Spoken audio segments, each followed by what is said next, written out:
Hello, in this video I'm gonna show you how to factory reset your EZVIZ RS2. To factory reset this robot, you need to first open the lid here.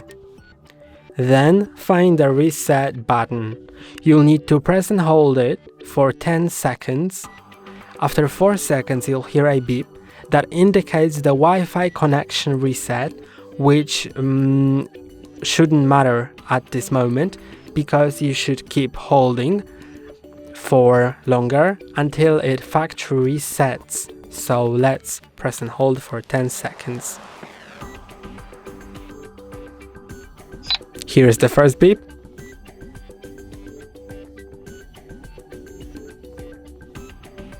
Restored to the factory settings. And after it says it's restored, it's done. That's all for today. Don't forget to like and subscribe. See you next time.